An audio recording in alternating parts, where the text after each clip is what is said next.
We built this ultimate gaming and streaming monster machine for 3,15,000 rupees. Here's how.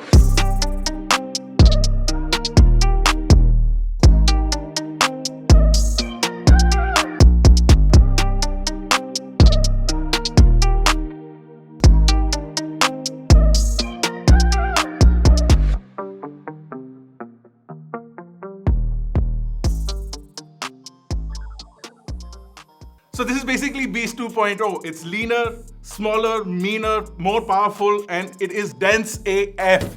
It still has some of the old parts of the Beast. So here's a list of all the parts in this PC. So it all starts with the Master Box NR200P from Cooler Master. This small form factor mini ITX case fulfills all our needs.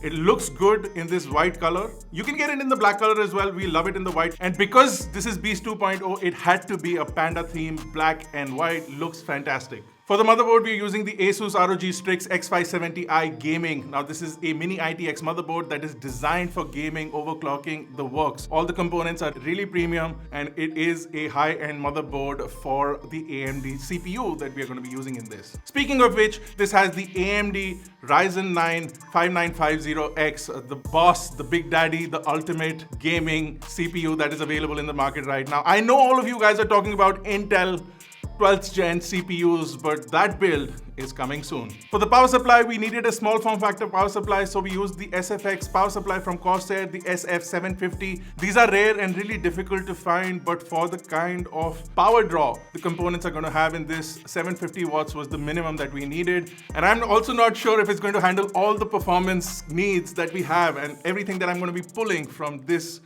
Beast 2.0. For the CPU, we used a liquid cooler, but I'm not too sure about this because the kind of performance I'm getting from it doesn't seem to be adequate, and I might change it in a near future video. We are borrowing a few components from the Beast 1.0, so the RAM is being brought forward and the SSD is also being brought forward to run it for the time being. I want to upgrade these parts in the future as well, and my order for these is already placed and they will be coming along the way in a future video. And now all of you are wondering, why does the entire thing cost 3,15,000 rupees? A major chunk of that is, of course, the graphics card, and we are using the big daddy, the ultimate NVIDIA GeForce 3090. Now, this is a Founders Edition card, and I was lucky enough to get one in the draw. So I have a stock price 3090 Founders Edition without paying any extra money on the top. And that is why this is 3,15,000 rupees. If you decide to build it with off-market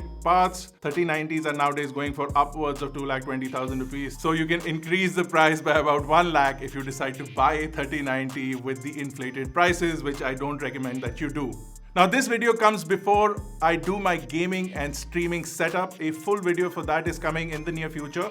So think of it as a series for my ultimate gaming and streaming setup. This is part 1, part 2 and 3 are going to be coming out in the near future. But this has been a really interesting project, and building this has been rather seamless. Right now we're running Windows 10, just running through the tests and everything.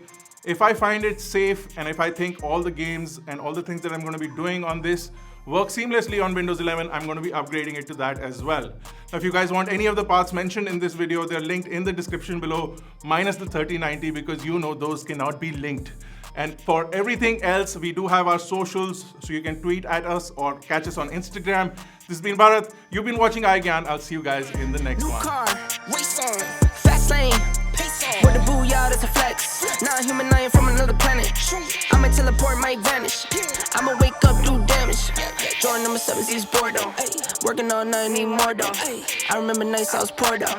Pick it up, pick it up, pick it up, pick it up.